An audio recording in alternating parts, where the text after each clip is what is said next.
అందరికీ ప్రభువైన యేసుక్రీస్తు వారి యొక్క శ్రేష్టకరమైన నామములో నా శుభములు వందనములు తెలియజేయుచున్నాను. మరి కొద్దిగా రావడం ఆలస్యమైంది, దయతో క్షమించండి.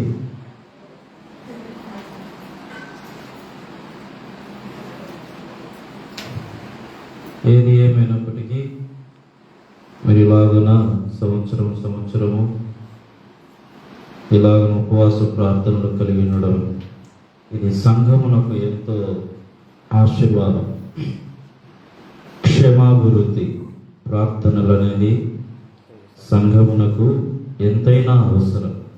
ప్రార్థన లేకపోతే సంఘములో ఏ కార్యము కూడా జరగదు, దేవుడు చేయలేడు.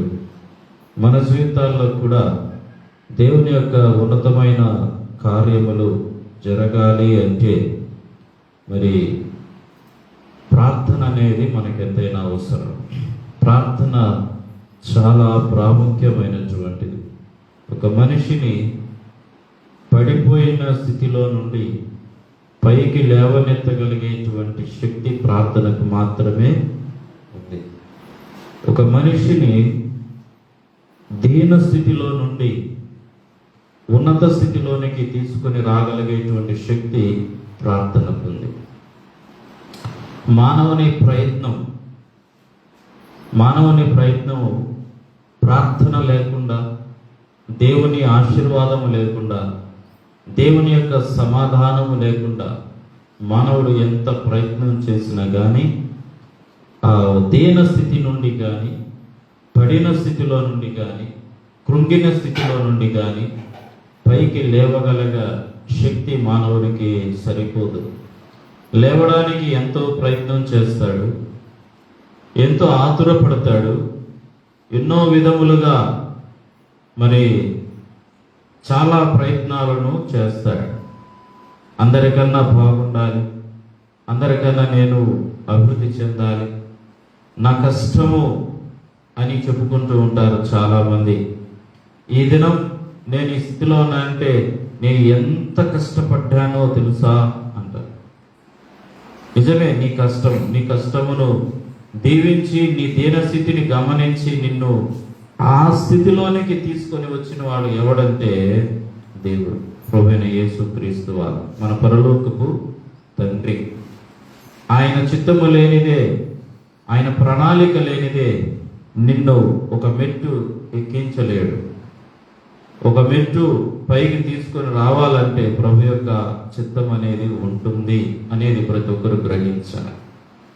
కనుక ఈ దినాలలో, ఈ కడవరి దినాలలో కూడా మనము అట్టి కృపను పొందుకున్న వారమై ప్రభు కొరకు నమ్మకమైనటువంటి వారముగా ఉన్నప్పుడు దేవుడు మనలను కూడా ఒక ఉన్నతమైనటువంటి స్థానంలోనికి తీసుకొని వస్తాడు. మనలను ఆశీర్వాదకరమైన విధములో దేవుడు మనలను నడిపిస్తాడు. అది ఆయన సంకల్పం. ప్రభు అన్నాడు, మిమ్మును ఆశీర్వాదమునకు కారణముగా ఉండుటకే నేను మిమ్మల్ని పిలిచి తిని అంటాడు. దేనికి పిలిచాడంట? ఆశీర్వాదములకు కారణముగా ఉండుట కొరకే, ఆశీర్వాదమునకు కారణముగా ఉండుట కొరకే దేవుడు మనలను పిలిచాడు అనేటువంటిది ప్రతి వ్యక్తి కూడా గ్రహించవలసినటువంటిది, ప్రతి వ్యక్తి కూడా ఆలోచించవలసినటువంటి అవసరత ఉంది. అట్టి ఆలోచన లేకపోతే మనము ఈ లోకములో దేవుని ఆశీర్వాదాలను పోగొట్టుకునే వారముగా ఉంటాం. కనుక దేవుని వాక్యములో నుండి ఒక మాటను మనము చదువుకుందాం. మొదటి సమూయేలు గ్రంథం 2వ అధ్యాయం,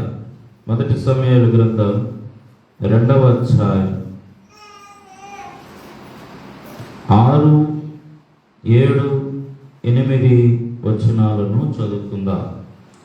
మొదటి సమూయేలు గ్రంథం 2వ అధ్యాయం 6, 7, 8 వచనములు. జనులను సజీవులుగాను మృతులుగాను చేయువాడు యెహోవాయే. పాతాళమునకు పంపుచు అందులో నుండి రప్పించుచున్నవాడు ఆయనే. యెహోవా దారిద్ర్యమును ఐశ్వర్యమును కలుగచేయువాడు, కృంగచేయువాడును లేవనెత్తువాడును ఆయనే. దరిద్రులను అధికారులతో కూర్చుండబెట్టుటకును మహిమగల సింహాసనమును స్వతంత్రించుకుంటును వారిని మంటిలో నుండి ఎత్తువాడు ఆయనే. లేమి గలవారిని పెంట కుప్పల మీద నుండి లేవనెత్తువాడు ఆయనే. భూమి యొక్క స్తంభములు యెహోవా వశము, లోకమును వాటి మీద ఆయన నిలిపి ఉన్నాడు. చిన్న ప్రార్థన. స్తోత్రములు నాయన మహాపరిశుద్ధుడా, మా పరలోకపు తండ్రి, నీ పరిశుద్ధమైన ఘనమైన నామమును బట్టి నిన్ను స్తుతించి ఘనపరుస్తున్నా. మహిమ ఘనతకు అర్పడమైనటువంటి మా గొప్ప దేవా, మా స్తుతులకు పాత్రుడా, పరిశుద్ధుడా, నీ పొందనాలు. మా ప్రభా, ఈ మధ్యాహ్న కాల సమయంలో ఇదిగోనైనా ఈ చోటుపల్లి గ్రామంలో మీరు ఎన్నుకున్న సంఘాలను బట్టి మీకు వందనాలు. మీరు ఏర్పరుచుకున్న సంఘమును బట్టి, నీ సేవకుని బట్టి మీకు స్తోత్రాలు. మా ప్రభా, ఇలాగన ఉపవాస ప్రార్థన కూడికలు జరుపుకొనుటకు మీరిచ్చిన గొప్ప భాగ్యమును బట్టి స్తుతిస్తున్నాం. ఈ కూడిక ఈ మొదటి దినము నాడు ఇలాగన సంఘమును కలిసి సంఘముతో సహవాసములో నన్ను కూడా నిలిపి నీ మెడలతో ఇదిగోన తండ్రి, నీవు సిద్ధపరిచిన నీ వాక్యమును పంచుకున్నట్టుకు మీరు నాకు అనుగ్రహించిన గొప్ప భాగ్యమును బట్టి నీకు స్తోత్రాలు. అల్పుడను అయోగ్యుడును ఎన్నిక లేనివాడను నాయన, దయతో నన్ను బలపరచుమని ప్రార్థిస్తున్నా. నీ ఆత్మ నింపుదలను గ్రహించి అభిషేకించండి.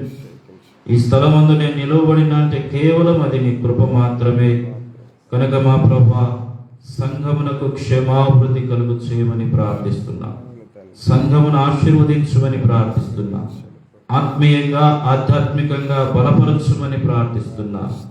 ఈ దినము జరిగే ఈ ప్రార్థన కూడిక ద్వారా, నేను చెప్పబడే నీ వాక్యం ద్వారా సంఘము ఆత్మీయంగా బలమొందునట్లుగా మీరే సిద్ధపరచుమని, నీ పరిశుద్ధాత్మ సహాయము దయచేయమని ప్రార్థిస్తూ, మీ రాజ్యం కొరకు అలంకరించమని ప్రార్థిస్తూ, మీ కృపా కనికరములు విస్తరింపచేయమని, ఈ స్థలమందు మీ సిలువ చాటున నన్ను మరుగు చేసి నీ పాత్రగా నన్ను సిద్ధపరచండి. నన్ను బలపరచువాని అందే సమస్తము చేయగలనని చెప్పిన రీతిగా నైనా ఈ స్థలమంది సమయంలో నన్ను బలపరిచి కొన్ని నిమిషాలు ప్రభా నీ వాక్యం చెప్పుటకు నన్ను బలపరిచి వాడుకొనమని, మీరే మహిమ పొందమని యేసు పరిశుద్ధమైన నామములో ప్రార్థిస్తున్నాము తండ్రి, ఆమేన్.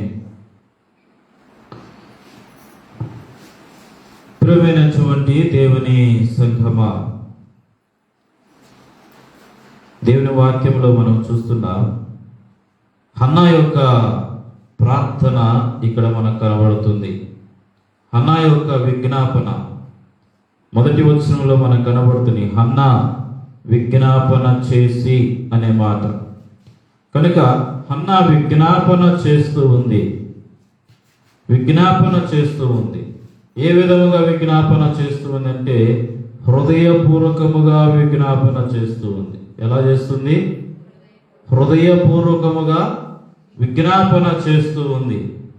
హృదయములో నుండి ప్రార్థన వస్తూ ఉంది. హృదయములో నుండి విజ్ఞాపన వస్తూ ఉంది.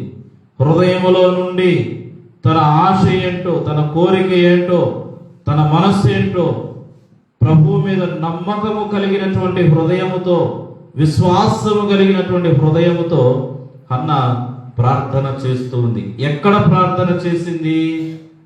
తన ఇంట్లో కూర్చొని చేసిందా? ఎక్కడ చేసింది? దేవుని మందిరములో, దేవుని ఆలయములో, దేవుని ఆలయములో కూర్చొని చేస్తుంది. ఉపవాసం ఉండి చేస్తుంది. మూలుగుతూ ఉందంట. మూలుగుతూ ఉంది. ఇక ప్రార్థన చేయలేక, ఏడవలేక, వాలిపోయి మోకాళ్ళ మీద కూర్చుని వాలిపోయి మూలుగుతూ ఉందంట. మూలుగుతూ ఉంది. దైవజనుడు ఏలి వచ్చాడు. ఏం చేస్తున్నావు నువ్వు అంటే, తాగి మత్తురాలయ్యిందేమో అనుకున్నాడు. ఆ మూలుగు, అయ్యా నేను తాగలేదు, నేను ప్రార్థన చేస్తున్నా, విజ్ఞాపన చేస్తున్నా. నీలో శక్తి లేకపోయినా, ప్రార్థించగలిగే శక్తి నీలో కోల్పోయినా, నీ హృదయము దేవునికి మొరపెడుతూ ఉంది. హన్నా యొక్క హృదయము దేవునితో మొరపెడుతూ, మూలుగులతో మొరపెడుతూ ఉందంట. దేవునికి మహిమ కలుగును గాక. మూలుగులతో మొరపెడుతూ ఉంది. దేవుడు కూడా మన పక్షముగా విజ్ఞాపన చేస్తున్నాడు. ఎలా చేస్తున్నాడు? చెప్పనశక్యమైన మూలుగులతో విజ్ఞాపన చేస్తున్నా అంటాడు. అవి చెప్పలేనటువంటి మూలుగులతో దేవుడు కూడా ఎందుకు మూలుగుతున్నాడు దేవుడు అంటే, మానవుని యొక్క అవిధేయత ఈ భూమి మీద అంత ఎక్కువగా ఉంది. మానవుని యొక్క పాపము, మానవుని యొక్క జీవితమును చూచినప్పుడు దేవుడు అనుకున్న విధము కంటే, దేవుడు మానవుని గురించి ఆలోచించిన దానికంటే భయంకరమైన పాపములో మానవుడు జీవిస్తున్నాడు. ఈ మానవ స్థితిని, ఈ పాపపు స్థితిని మానవునిలో నుండి ఏ విధముగా దాన్ని తీసి పారవేయాలి, దాని కొరకై మానవుని పక్షంగా దేవుడు విజ్ఞాపన మూలుగుతున్నాడంట. ఈ ఉదయకాల మధ్యాహ్న కాల సమయంలో మనము కూడా దేవుని సన్నిధిలో ప్రార్థన చేయాలి. మూలగాలి. మూలగం అంటే కూర్చొని జ్వరం వచ్చినప్పుడు మూలగతారుగా. జ్వరం వచ్చినప్పుడు 1-2 దుప్పట్లు కప్పుకుంటారు, 3 బొంతలు కప్పుకొని సౌండ్ వస్తూ ఉంటుంది లోపల.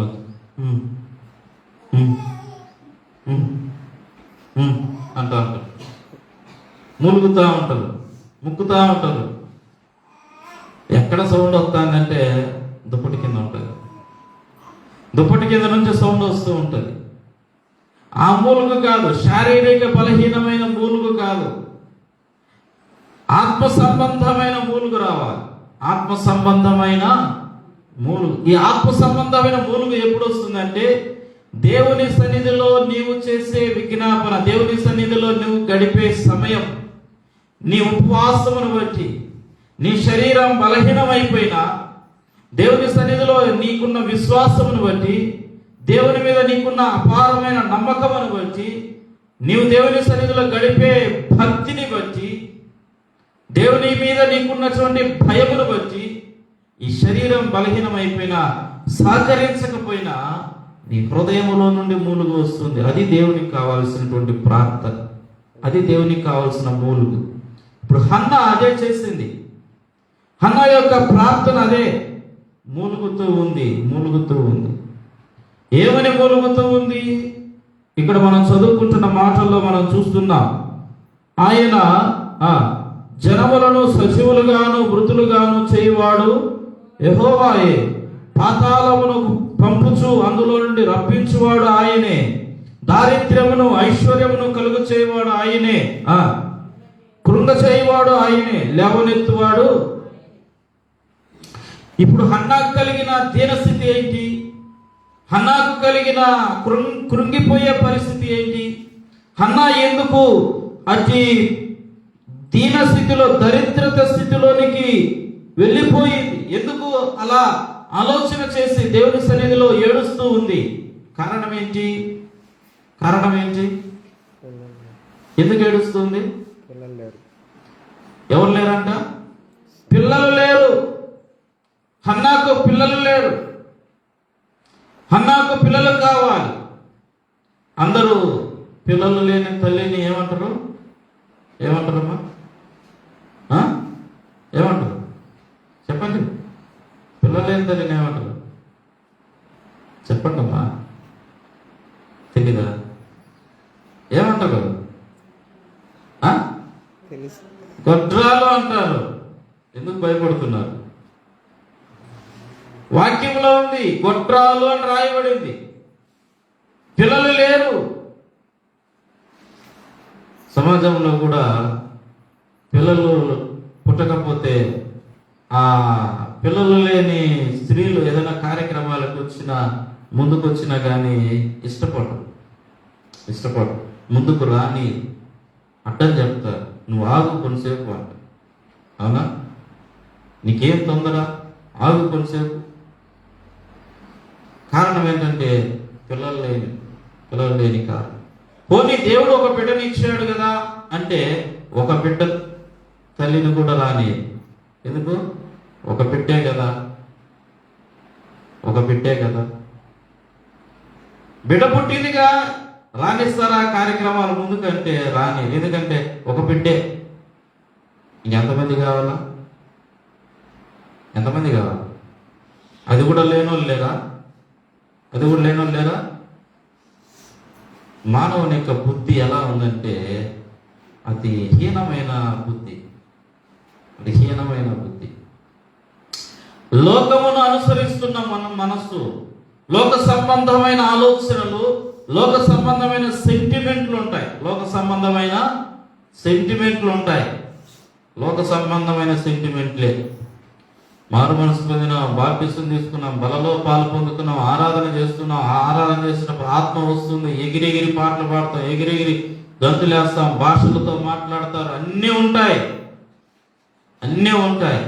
ఎక్కడికన్నా ప్రయాణం అవుతున్నాం అని దుమ్ముతారు. ఈ ఆత్మ ఆడిగిపోతుందో, ఆరాధన ఆడిగిపోతుందో, మారు మనసు ఆడిగిపోతుందో, బలలో పాలు పొందేది ఆడిగిపోతుందో. ఒక 5 నిమిషాలు కూర్చో.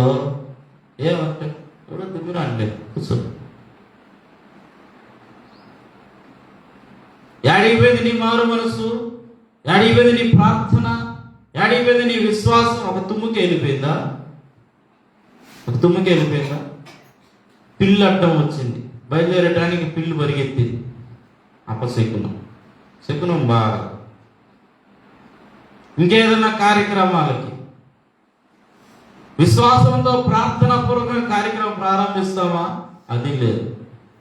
లోక సంబంధమైన పద్ధతులు, లోక సంబంధమైన ఆలోచన, లోక సంబంధమైన కార్యములు, వీటికి ప్రాముఖ్యత. దేవుని మందిరానికి వస్తే మాత్రం ఎంత ఆత్మ వచ్చేస్తుందో, పరిశుద్ధాత్మ నిండిపోతుంది. ఎగిరిగిరి పడుతూ ఉంటాయి. చాలా చోట్ల చూస్తున్నాం. నీవు పరిశుద్ధాత్మ ద్వారా నింపబడుతున్నప్పుడు, నీ పరిశుద్ధాత్మ ద్వారా నువ్వు బలపరచబడుతున్నప్పుడు, నీ జీవితంలో హన్నా లాంటి ప్రార్థనా జీవితం నువ్వు కలిగిన వారుగా ఉండాలి. పరిపూర్ణమైన విశ్వాసంతో నింపబడిన వారమై, పరిపూర్ణమైన భయముతో, భక్తితో నింపబడిన వారమై, దేవుని సన్నిధిలో మూలిగేటువంటి జీవితంలో, ఆత్మీయ జీవితంలో మనం ఉన్నప్పుడు మన ప్రార్థనలో దేవుడు వింటాడు. అప్పుడు నిజముగా నిన్ను పైకి లేవనెత్తుతాడు. ఏమి చేస్తాడంట? పైకి లేవనెత్తుతాడు. కృంగిపోయిన స్థితిలో నుండి పైకి లేపుతాడు. నీకు దరిద్రత కలుగు చేయవాడు, ఐశ్వర్యమునిచ్చి ఆశీర్వదించి అభివృద్ధి పరచువాడు దేవుడే. వాక్యంలో మనం చూస్తాం, రోడ్డు ప్రక్కన ఒక గురుడి భిక్షకుడు, భర్తమయ్య అనే గురుడి భిక్షకుడు కూర్చొని ఉన్నాడు. ప్రభువారు ఆ మార్గంలో వచ్చినప్పుడు ఆ గురుడి భిక్షకుడు దేవుని కేక వేస్తున్నాడు. నజరేయుడైన యేసు అని కేక వేస్తున్నాడు. ఆ కేక దేవుని వెనక ఉన్నటువంటి జన సమూహం ఉంది, గొప్ప సమూహం అక్కడ ఉంది. ఆ గొప్ప సమూహములో ఆ గుడ్డి భిక్షకుడు ప్రభువును పిలిచే కేక దేవునికి వినపడింది. అల్లంత దూరాన ఉన్నటువంటి ప్రభు ఇక్కడ ఎక్కడో కూర్చున్న గుడ్డి భిక్షకుడు కేక విని అల్లంత దూరాన్ని ఆగిపోయాడు. అందరూ అడుగుతున్నా, ఏం నిలిచిపోయి, ఏమి ఆగిపోయి, ఏమైందంటే ఒకడు నన్ను పిలిచాడు. ఇంతమంది జనములో అక్కడ ఒకడు పిలిచి నీకు వినబడిందంటే నన్ను పిలిచాడు. ఎవడు వాడంటే దాడు కూర్చో అరుస్తున్నాడు. వాడిని తీసుకుని వాడు వచ్చాడు. వాడు స్వస్థత పొందాడు. దేవుడు వాడికి కళ్ళు ఇచ్చాడు, చూపు పొందాడు. వెళ్ళు, దేవుని మందిరానికి వెళ్ళి యాజకుని కనపరుచుకో, సాక్ష్యం ఈ సమాజంలో అన్నాడు. వాడిని పంపించేశాడు. ప్రభువుని అడుగుతున్నారు, ఎందుకు వాడు గుడ్డివాడిగా పుట్టడానికి కారణం ఏంటి? వాడు పుట్టిన నాటి నుండి గుడ్డివాడే, ఎందుకు గుడ్డివాడుగా పుట్టాడు? వాడిలో పాపమా? వాడి తల్లిదండ్రులు చేసిన పాపమా? వారి పితరులు చేసిన పాపమా? ఎవరి పాపం కారణము అంటే ప్రభు అన్నాడు, నా నామము మహిమపరచబడు నిమిత్తమై నేనే వాడిని పుట్టించాను అంటున్నాడు. దేవునికి స్తోత్రం. దేవుడు పుట్టించాడు. గుడ్డివారిగా పుట్టిస్తున్నాడు, మూగవారిగా పుట్టిస్తున్నాడు, చెవిటివారిగా పుట్టిస్తున్నాడు. దేవుడు పుట్టిస్తున్నవా? కారణం ఏంటి? వారి ద్వారా ఈ భూమి మీద దేవుని నామము మహిమపరచబడాలి. దేవుని కార్యము వారిలో జరగాలి అంటే వారిలో దేవుని మీద విశ్వాసం పెరగాలి. దేవుని మీద విశ్వాసం పెరగాలి. అప్పుడే ఆయన దారిద్ర్యమును పోగొట్టి ఐశ్వర్యముని ఇస్తాడు. దారిద్ర్యమును పోగొట్టి ఐశ్వర్యముని ఇస్తాడు. అంతవరకు ఆ గుడ్డి భిక్షగాడి చేతిలో బిచ్చమడుకునే చెప్పు ఉంది, బొచ్చ ఉంది. అయితే కళ్ళు వచ్చాయి. ఇక బొచ్చుతో ఏం పని ఉందా? అది అక్కడ పడేశాడు. తన మీద ఉన్న మైలు వస్త్రం తీసి పడేశాడు. ఇప్పుడు కళ్ళు వచ్చాయి, శుద్ధుడయ్యాడు, పరిశుద్ధుడయ్యాడు, దేవుణ్ణి మహిమపరుస్తున్నాడు. ఐశ్వర్యములోనికి, ఆశీర్వాదములోనికి నడిపించబడుతున్నాడు. కనుక దేవుని సన్నిధిలో మనం ఉండాలి అంటే, మన దారిద్ర్యత పోవాలి అంటే ఆ గుడ్డి భిక్షకుడిలో ఒక విశ్వాసం ఉంది. నజరేయుడైన యేసు అనే వ్యక్తి ఒకడున్నాడు. ఆయన రాక కొరకు ఎదురు చూస్తూ ఉన్నాడు. ఎప్పుడు ఈ మార్గమున వస్తాడా? ఎప్పుడు ఈ మార్గమున ఆయన వస్తాడా? ఎప్పుడు ఆయన నన్ను స్వస్థపరుస్తాడా? ఎప్పుడు నా కనులు తెరవబడతాయా అని ఆయన కొరకు ఆ రోడ్డు ప్రక్కనే కూర్చుంటున్నాడు. ఎదురు చూస్తున్నాడు. ఆ దరిద్రత పోవాలి, ఆ దీనస్థితి పోవాలి. ఇప్పుడు హన్నాలో కూడా ఆ దరిద్రత, గర్భఫలం లేని గొడ్రాలు అనబడే ఆ దరిద్రత పోవాలి.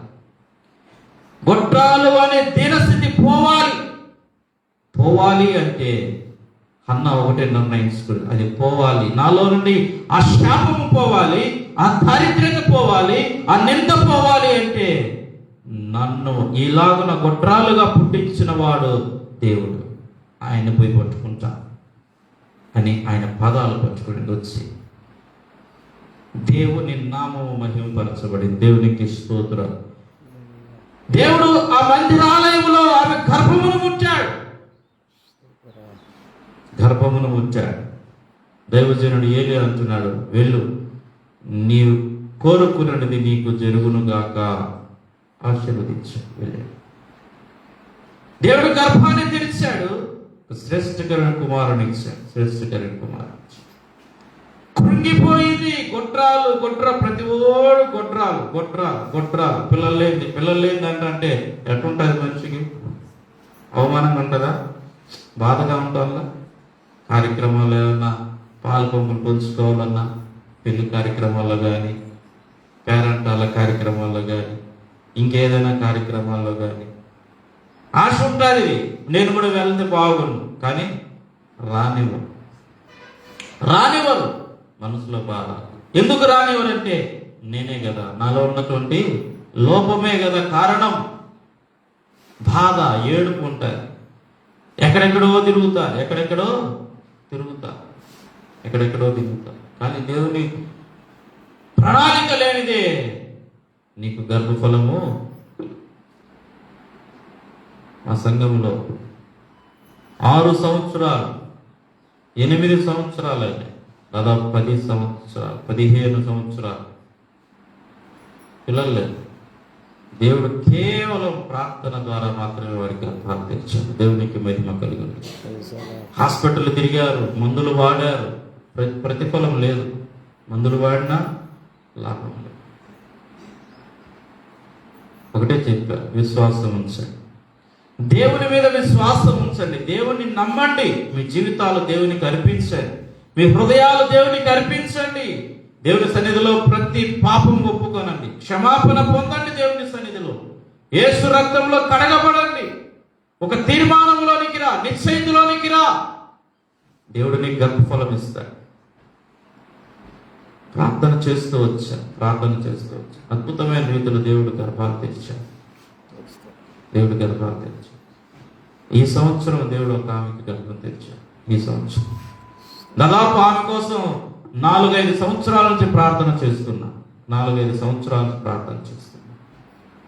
ఈ సంవత్సరం ఆమె నోట ఒక మంచి మాట విన్నా. దేవునికి మహిమ కలుగును. దేవుడు ఇచ్చాడు. కేవలం ప్రార్థన. వారిలో ఒక మూలుగు ఉంది. ఆమెకి పిల్లలంటే ఎంతో ఇష్టం. నాకు కూడా పిల్లలు కలిగితే బాగుండు. ప్రార్థన చేస్తాం. భార్యాభర్తలు దేవుడు ఆశీర్వదించాడు. కనుక దేవుని సన్నిధిలో మూలగాలి. ఎక్కడ మూలగాలి? ఇంట్లో మూలిగితే కాదు. నీ భర్త మీద మూలిగితే కాదు. ఇంకొకరి మీద మూలిగితే కాదు. తల్లిదండ్రులు పెద్దలు అంటారు, పిల్లలు పుట్టలేదు, ఏంది ఇంకా నీ భర్త నిన్ను చూసుకుంటాడు అంటే పెళ్లి చేసిన వాళ్ళు పెద్దల మీద కూడా వాడతారు. మీరేగా చేసింది, మీ వల్లనేగా నా బతికిట్టయింది.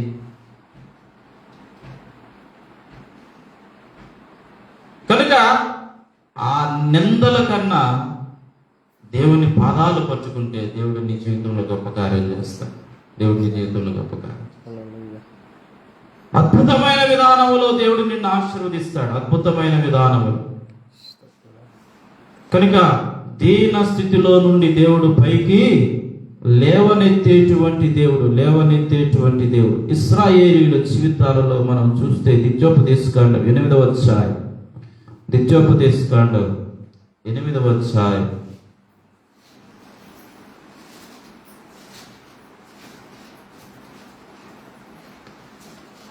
17-18 వచనాలు చదువుకుందాం. అయితే మీరు మా సామర్థ్యము, మా బాహుబలము, ఇంత భాగ్యము మాకు కలుగజేసినని అనుకుందరేమో. కాగా ఈ మాట జాగ్రత్తగా, కాగా నీ దేవుడైన యెహోవాను జ్ఞాపకము చేసుకునటం వలనను నీ పితరులతో ప్రమాణము చేసినట్లు నిబంధనను నేటి వలె స్థాపించవలనని మీరు భాగ్యము సంపాదించుకుంటకై మీకు సామర్థ్యము కలుగ చేయవాడు ఆయనే. సామర్థ్యము కలుగ చేయవాడు అనగా శక్తినిచ్చువాడు, బలమిచ్చువాడు, బలపరచువాడు, లేవనెత్తువాడు, నడిపించువాడు ఆయనే. ఎందుకొరకంట భాగ్యమును సంపాదించుటకై. ఏ భాగ్యము? పితరులతో ప్రమాణము చేసిన నిబంధన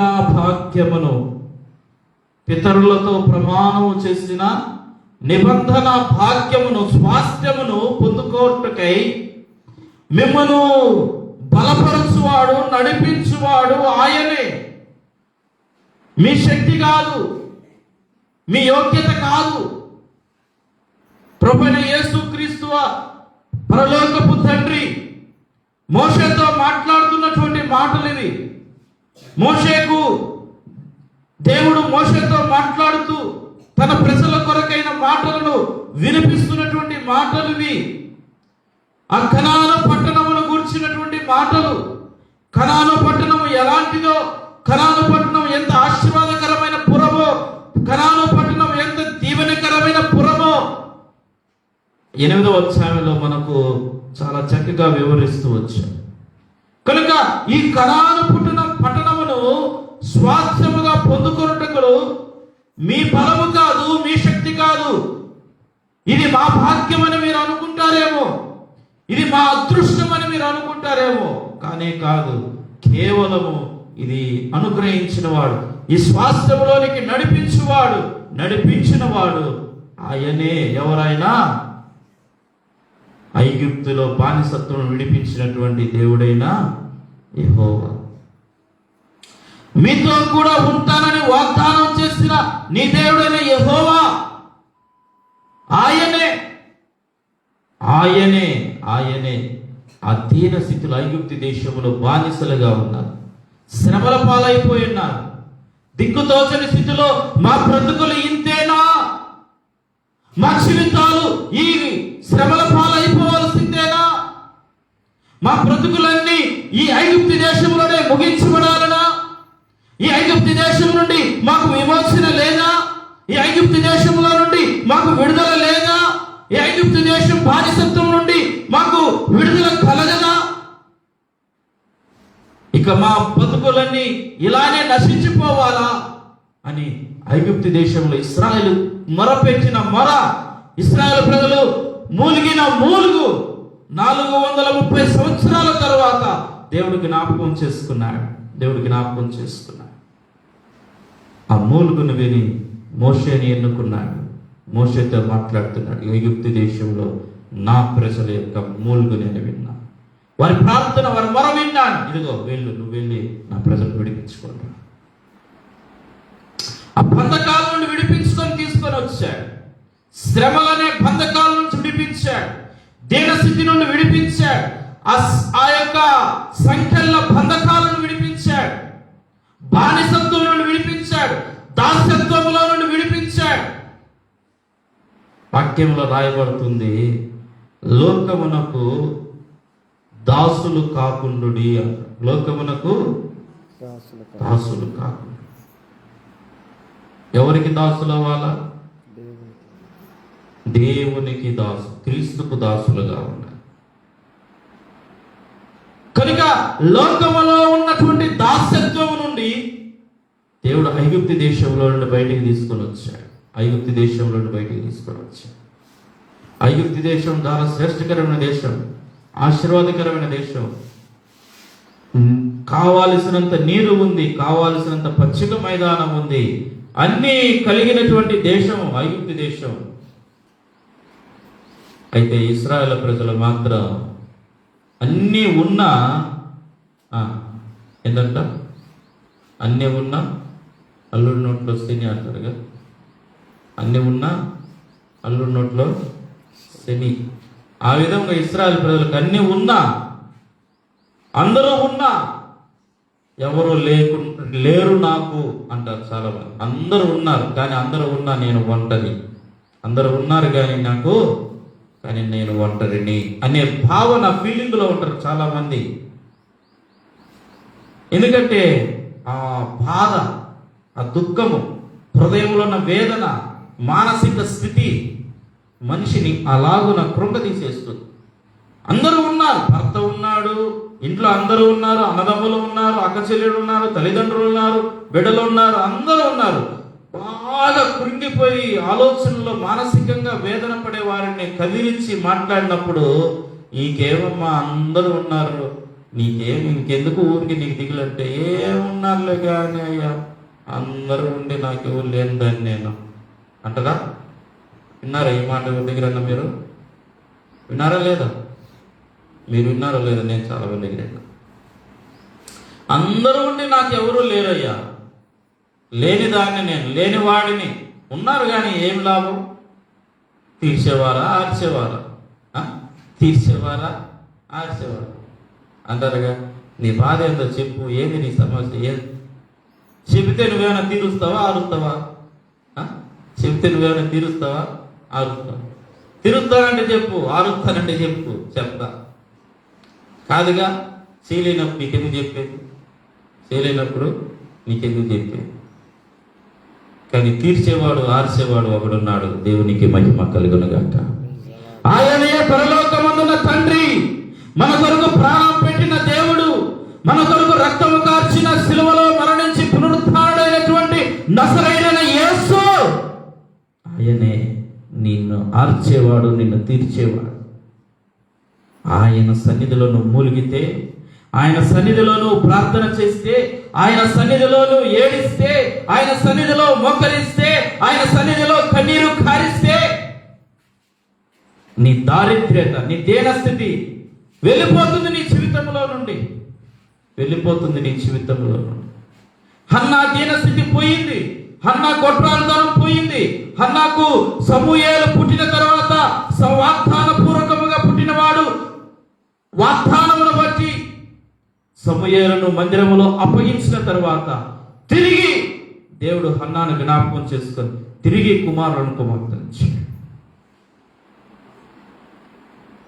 దీనస్థితి పోయింది, ఆ గొడ్రాలని నింద పోయింది, ఒక బిడ్డ తల్లి అనే మాట పోయింది.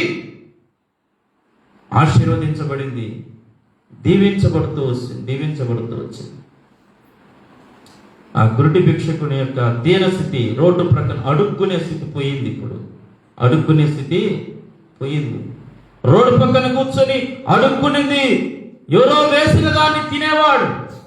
అయితే ఇప్పుడు ఇంట్లో కూర్చొని తింటున్నాడు. దేవునికి మహిమ కలుగునుగా. ఇంటిలో కూర్చొని తింటున్నాడు, దేవుని మందిరంలో కూర్చొని దేవుని ఆరాధిస్తున్నాడు. వాడి దీనస్థితి పోయింది, వాడి దీనస్థితి పోయింది. ఐగుప్తు దేశంలో ఇశ్రాయేలు ప్రజల యొక్క దీనస్థితి పోయింది. అక్కడ ఎంత కష్టపడ్డారో, ఎంత రక్తము కార్చారో, ఎంత ప్రయాసపడ్డారో దానికి తగిన ప్రతిఫలం కనాను దేశం ఇస్తున్నాడు. ఆ కనాను దేశంలో ఇశ్రాయేలు ప్రజలంతా పంట విత్తనం అవసరం లేదు, పొలము దున్నవలసిన అవసరం లేదు. ఐగుప్తు దేశంలో పొలము దున్నారు, ఐగుప్తు దేశంలో పంట విత్తనం వేశారు, వ్యవసాయం చేశారు, పంటలు పండించారు, ధాన్యం పండిస్తున్నారు, గోడలు కడుతున్నారు, ఇల్లులు కడుతున్నారు, ప్రాకారాలు కడుతున్నారు. వారు చేయని పని అంటూ లేదు. ప్రతి బానిసత్వ పని ఐగుప్తు దేశంలో చేశారు. అయితే కనాను దేశంలో దానికి క్వైట్ ఆపోజిట్ గా దేవుడు ఇచ్చాడు. మీరు ప్రయాసపడాల్సిన అవసరం లేదు, కష్టపడాల్సిన అవసరం లేదు, మీరు పొలము దున్నవలసిన అవసరం లేదు, విత్తనం విత్తవలసిన అవసరం లేదు. దాని కాలక్రమముగా, దాని కాలమును బట్టి భూమి తన పంటనిచ్చును అన్నాడు. మీరు కూర్చోండి, భూమి తన పంట ఇస్తుంది, తెచ్చుకోండి, తినండి. పశువుల దగ్గరికి వెళ్ళి కూర్చుని పాలు పిండాల్సిన పని లేదు. పొద్దున బెల్లు కొట్టినట్టు ఆ టయానికి, పాలించే టయానికి మీరు బకెట్ ఎత్తుకొని ఆ పశువు దగ్గరికి, బరి దగ్గరికి కానీ ఆవు దగ్గరికి పోతే ఆ బకెట్ ఆ పొదుపు కింద పెడితే చాలు, పాలే మీకు ఆవే పాలించేస్తుంది. మీరు కూర్చొని పిండాల్సిన పనిలే. ఎన్ని లీటర్లు పాలిస్తాయి తెలుసా కనాను దేశంలో? ఎన్ని లీటర్లు? ఒక్కొక్క బర్రె, ఒక్కొక్క ఆవు 70 లీటర్లు పాలిస్తున్నట్టు. ఎంత? 70 లీటర్లు ఒక్కొక్కటి. ఈ దినం అలా ఒక పశువు ఇచ్చిందంటే గిన్నీస్ రికార్డ్ ఎక్కిస్తారు. పలాని ఊర్లో పలాని పశువు, పలాని ఆవు, పలాని బర్రె అంతెందుకు 70 అవసరం లేదు. ఒక 30 లీటర్లు వేయండి, 10 లీటర్లు వేయండి, ఇస్తుందా? 10 లీటర్లు ఇస్తుందా? మహా అంటే ఎన్ని లీటర్లు ఇస్తుంది?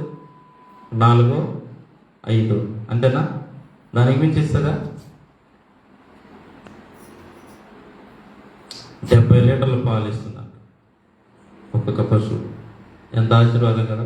ఈ దినాలు ఒక్కొక్క బర్రె 70 లీటర్లు పాలు ఇస్తావు, షోకారు అయిపోతారు, లక్షాధికారి. బర్రెలు ఉన్నాడంతా కోటీశ్వరుడే.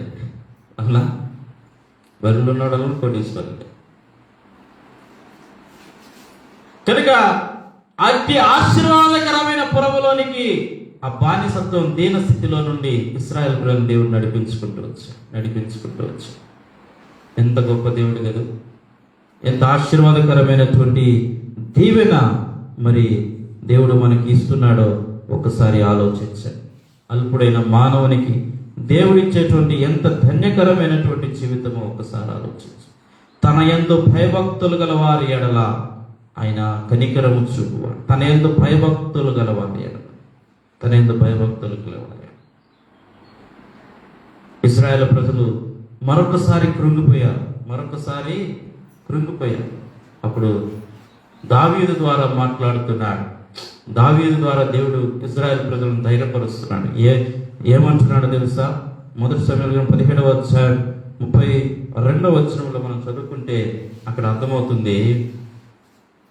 దావీదు అంటున్నాడు, ఈ ఫిలిస్తీయుడైన గొలియాతును చూసి మీరు పోవలసిన అవసరం లేదు. మీరు కృంగిపోకూడదు. ఈ గొలియాతును చూసి మీరు కృంగిపోవలసిన అవసరం లేదు. కృంగిపోకూడదు. మీరు ఎందుకు కృంగిపోకూడదంటే దావీదు అంటున్నాడు, మన దేవుడు శక్తివంతుడు.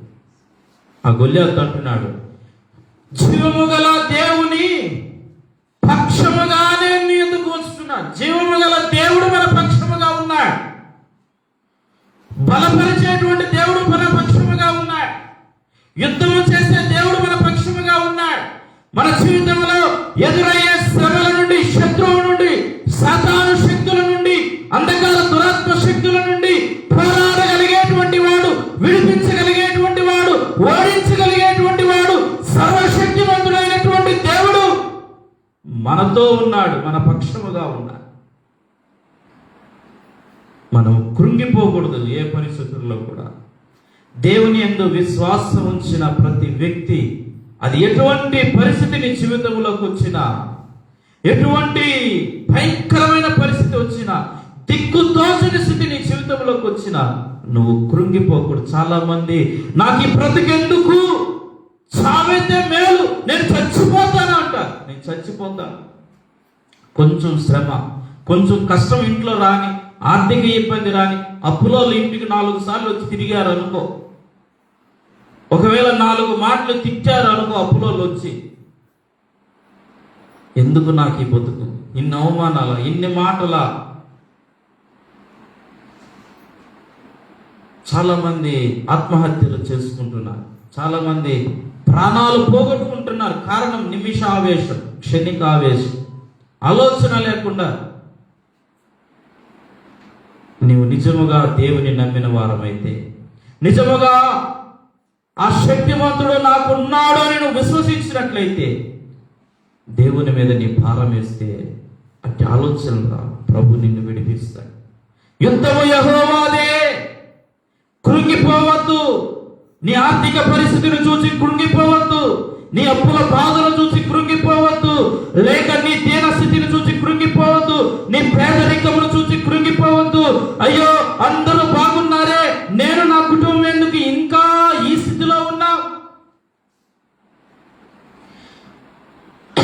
దేవుని నామము నీ కుటుంబము ద్వారా మహిమ రావాలని నీవు దేవుని సన్నిధికి రావాల్సిన అవసరం ఏర్పడింది. నువ్వు దేవుని వైపు చూడాలి. దేవుని కొండల తట్టు నా కనులు ఎత్తుచున్నాను. ఎవరి తట్టు అంట? కొండల తట్టు. కొండల తట్టు. మనం మన కన్నులు ఎక్కడ ఎత్తామంటే మనుషుల మీద పెడతాం. ఎవరి మీద? ఎవరు సహాయం చేస్తారా, ఎవరి దగ్గరికి పోదామా, ఎవరిని అడిగితే మనకు సహాయం దొరుకుతుందా, ఎవరిని అడగాలి, ఎవరిని అడగాలి. ఇవే ఆలోచనలు మనసులో తిరుగుతూ ఉంటాయి. వాళ్ళని అడగదామా, వీళ్ళని అడగదామా, ఫలానా వాళ్ళ దగ్గరికి పోదాం, అక్కడికి పోదాం, ఇక్కడికి పోదాం. కూర్చొని మోకరించి అన్ని ఇచ్చేవాడు ఆయన, విడిపించేవాడు ఆయన ఉన్నాడే, ఆయన అనుకుదామనే ఆలోచన మనకు రాదు. ఎప్పుడైతే నువ్వు దేవుని సన్నిధిలో కూర్చొని ప్రార్థన చేయడం మొదలు పెడతావో నీ దీన స్థితి మారిపోతుంది. దేవునికి మహిమ కలుగునుగా. ఈ 2022 సంవత్సరంలో నీ కృంగిన స్థితి, నీ దీన స్థితి, నీ ఆర్థిక ఇబ్బంది, నీ కుటిలమైన పరిస్థితులన్నీ కూడా దేవుడు మార్చును గాక. నిన్ను అభివృద్ధి పరచును గాక.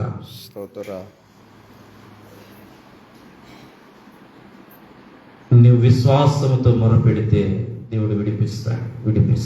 ఇశ్రాయేలు ప్రజలకు ఇచ్చిన కనాను దేశం ఆశీర్వాదకరమైన పొలం, అంతటి దీవెనకరమైన స్థితి దేవుడు ఈ భూమి మీద నీకు ఇస్తాడు. నమ్మితే దేవుని మహిమను చూస్తావు. నమ్మితే దేవుని మహిమను నీవు చూస్తావు. యాకోబు పత్రికలో ఒక మాట రాస్తాడు, చదువుకుందాం. యాకోబు పత్రిక 4వ అధ్యాయం 6వ వచనం. యాకోబు పత్రిక 4వ అధ్యాయం 6వ వచనం.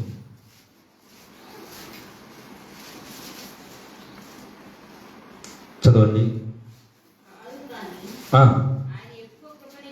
ఎక్కువ కృపణించును. అందుచేత దేవుడు అహంకారులను ఎదిరించి దీనులకు కృపానుగ్రహించును అని లేఖనము చెప్పుచున్నది. దేవునికి మహిమ కలుగునుగాక. ఎవరు చెప్తుందంట? లేఖనము. దేవుని మాట చెబుతూ ఉంది. అహంకారులను ఎదిరిస్తాడు ఆయన. అహంకారులను ఎదిరించి ఎవరికి కృపిస్తాడంట? దీనులకు కృప చూపేవాడు, దీనులకు కృప అనుగ్రహించేవాడు, దీనులకు కృప విస్తరింపచేసేవాడు. అహంకారులు కాదు. మాకేంటి, నేనేంటి, నా స్థాయి ఏంటి అని గర్వించే వారికి కాదు దేవుని కృప. వారు అంటారు దేవుడు నన్ను ఆశీర్వదించాడని గొప్పగా చెప్పుకుంటారు. కానీ దేవుడు చెప్తున్నాడు వారిని అనగదొరుకుతానంట. వారి హృదయం కాఠిన్యముతో నింపబడింది, గర్వముతో నింపబడింది. చాలా మంది జీవితాలు ఇలానే ఉన్నాయి. ఏమీ లేనప్పుడు దేవుడా అంటారు, అన్నీ వచ్చినప్పుడేమో దేవుణ్ణి మర్చిపోతున్నారు. అన్నీ ఇచ్చినప్పుడు దేవుని మర్చిపోయేవారు చాలా మంది కనబడుతున్నారు. దాదాపు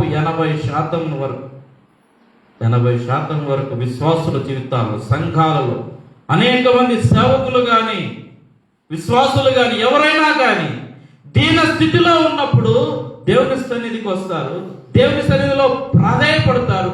దేవుడు వారి మొరవిని వారిని విడిపించి వారి దీనస్థితిని తీసివేసి ఆశీర్వదించి అభివృద్ధి పరిచి ఒక ఉన్నత స్థానంలోకి తీసుకుని వచ్చిన తరువాత దేవుని మరిచిపోయి గర్వించేవారు ఉన్నారు.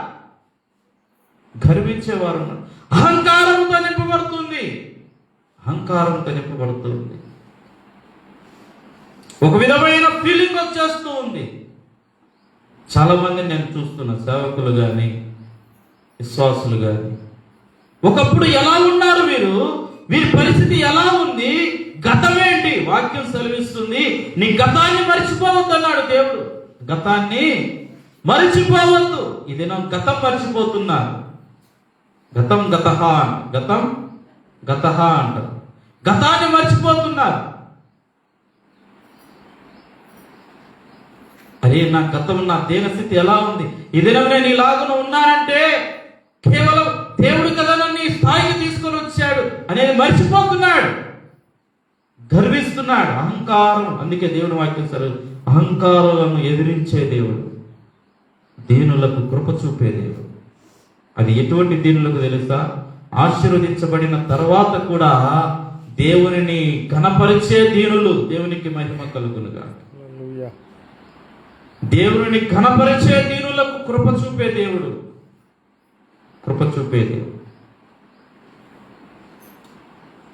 నీవు ఆశీర్వదించబడినంత గర్వముతో నింపబడితే చాలా నష్టపోవాల్సి వస్తుంది.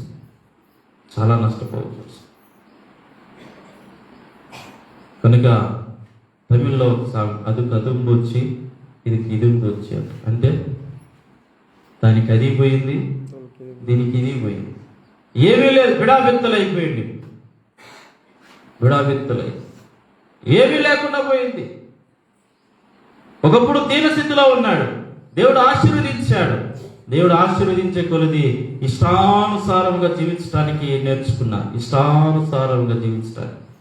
లగ్జరీ లైఫ్ గడుపుతున్నారు.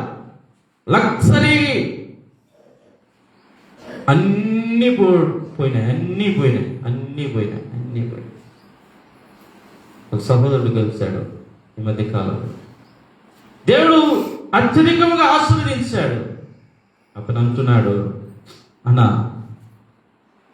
దేవుడు నన్ను బాగా ఆశీర్వదించాడు అన్న, అయితే నేను కాపాడుకోలేకపోయాను. ఇష్టం వచ్చినట్టు ఖర్చు పెట్టా, ఇష్టం వచ్చినట్టు తిరిగా. ఇంటికి కూరగాయలు తెచ్చుకోవడానికి తినడానికి కూడా లేదన్న ఈ దినం నా దగ్గర. ఏమైపోయింది? కారణం ఏంటి? దేవుడిచ్చిన ఆశీర్వాదాన్ని కాపాడుకోలేదు. తినడానికి కూడా లేదా, కూరగాయలు కొనుక్కోవచ్చు రావడానికి కూడా డబ్బులు లేదు. అంత టైట్ పొజిషన్. స్కూలు ఫీజు కట్టలేక పిల్లల్ని స్కూలు పంపించుకుని ఇంట్లో పెట్టుకున్నాడు.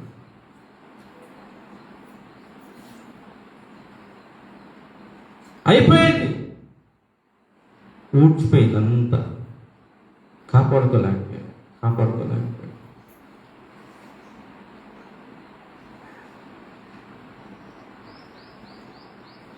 ప్రార్థన చేశాం. మేస్త్రి అతను మంచి మేస్త్రి.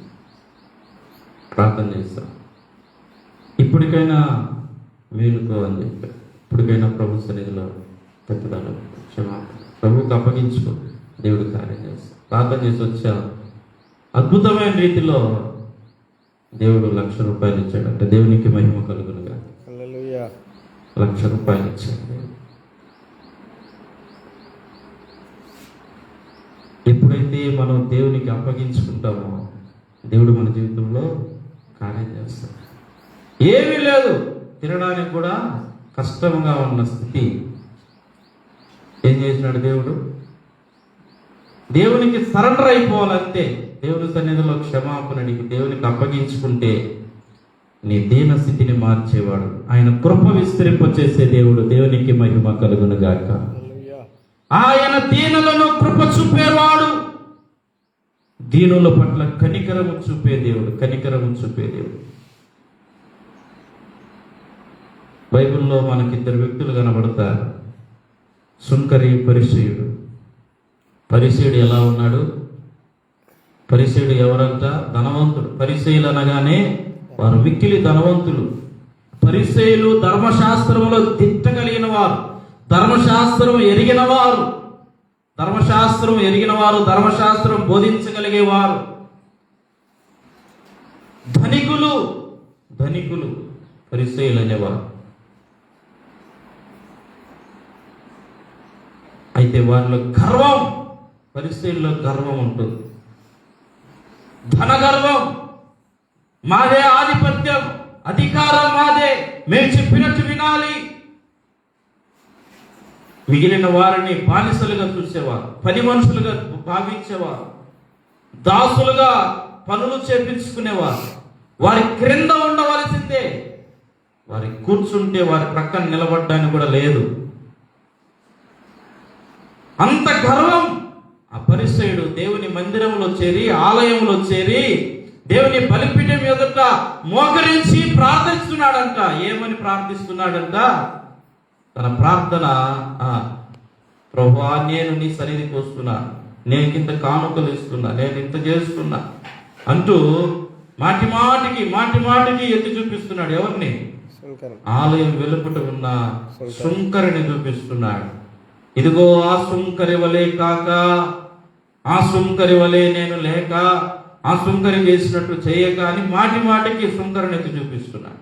ఈనాడు నేను పెద్ద నీతిమంతుడిని, పవిత్రుడను అన్నట్టు. వాక్యం చెప్పబడుతుంది, ఆయన దీనులకు కృప చూపేవాడు. సుంకరి మీద దేవుని కృప వచ్చింది. సుంకరి దీన దశలో ఉన్నాడు. తన హృదయం వేదనతో నింపబడింది, పాప భారముతో నింపబడింది. దేవుని సన్నిధిలో మొరపెడుతున్నాడు. ఏమని ప్రార్థన చేస్తున్నాడంట? దేవా, ఆకాశము తట్టు కనులెత్తుటకైనను, నీ పరిశుద్ధ ఆలయము తట్టు చేతులు చాచుటకైనను నాకు అర్హత లేదు. పాపినైన నన్ను కరుణించు. ఏడుస్తున్నాడు, మూలుగుతున్నాడు తన హృదయంలో. ఆలయం వెలుపట నీ మందిరములో ప్రవేశించుటకు కూడా నాకు అర్హత లేదయ్యా, అంత ఘోరమైన పాపిని నేను, నన్ను క్షమించువా అని మొరపెడుతుంటే ఈ దీనుని మీదికి దేవుని కృప వచ్చిందంట. దేవునికి స్తోత్రం. ఈ దీనుని మీదికి కృప వచ్చింది. లోపలేమో నేను నీతిమంతుని ప్రగల్భాలు పలుకుతున్నటువంటి పరిసయ్యుల మీద దేవుని కృప పోయింది. దేవుని దృష్టిలో ఈ ఇద్దరిలో ఎవరు నీతిమంతుడయ్యాడు? సుంకరి నీతిమంతుడయ్యాడు. లోపల దేవుని ఆలయంలో బలిపీఠం ఎదుట మోకరించి నేను నీతిమంతుడని ప్రార్థన చేస్తున్న పరిసయ్యుడు పాపి అయిపోయాడు. దేవునికి మహిమ కలుగునుగా. మరి మనస్థితి ఎలా? దేవుని దృష్టిలో నీతిమంతులకు కనబడుతున్నామా? దీనులకు కృప చూపేవాడు, అహంకారులకు కాదు కృప చూపే. గర్వంతో నింపబడిన వారికి కాదు, తన గర్వమే నాశనమునకు ముందు ఏం నడుస్తుందంట? గర్వం ఉంటుంది, పతనం ఉంటుంది. నీ జీవితం పతనమైపోయినట్టే. నువ్వు గర్విస్తున్నావంటే, నేను అనే స్వభావం నీలోనికి వస్తే నీ జీవితం అప్పుడే పతనం స్టార్ట్ అయినట్టే. నేను నాది అనుకుంటే నీ జీవితం శూన్యమే. అందుకే నేను ప్లస్ నా ప్లస్ ఈజ్ ఈక్వల్ టు 0. ఎప్పుడైతే నేను నాది అంటావో నీ జీవితం శూన్యమే. నేను నాతో కూడా నా యేసు అన్నావు అనుకో, నీ జీవితంలో 100% కనబడుతుంది. నీ జీవితంలో 100% కనబడుతుంది. లేకపోతే 0%, ఏం లేదు, శూన్యం. యేసు లేని జీవితం శూన్యం. నీకు మేడ మిద్దెలున్నా, అందచందం ఉన్నా, ఏది ఉన్నా యేసు లేకపోతే అంతా సున్నా. పాట కూడా ఉందిగా, మేడ మిద్దెలున్నా, అందం ఉన్నా, అందచందం ఉన్నా, యేసు లేకపోతే సున్నా అని పాట. సున్నానే మన జీవితంలో యేసు లేకపోతే. మన దీనస్థితి ఇంకా దీనత్వంలోకి వెళ్ళిపోతుంది. మన కృంగుదల మానవుణ్ణి ఇంకా కృంగదీసేస్తుంది. మనోవ్యాధికి మందు లేదా? మనోవ్యాధికి మందు లేదు.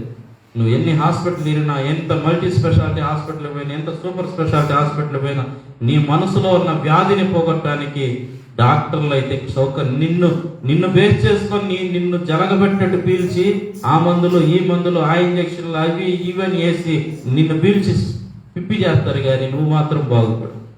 రాను రాను కృంగిపోతూ నీ మనోవ్యాధి పోగొట్టగలిగే శక్తి దేవుడు మాత్రమే. దేవుని సన్నిధిలో మోకరించినప్పుడు మాత్రమే, దేవుని సన్నిధిలో విశ్వాసముతో మొరపెట్టినప్పుడు మాత్రమే, దేవుని సన్నిధిలో నమ్మకముతో ప్రార్థన చేసినప్పుడు మాత్రమే నీ మనోవ్యాధి వెళ్ళిపోతుంది. నువ్వు బలపరచబడతావు. నిన్ను పైకి లేవనెత్తుతాడు. నిన్ను ఎక్కడికి లేవనెత్తంట? పైకి లేవనెత్తుతాడు. ఆశీర్వదించబడతావు. 147వ కీర్తన 13-14 వచనాలు చదువుకుందాం. 147వ కీర్తన 13-14 వచనాలు చదవండి.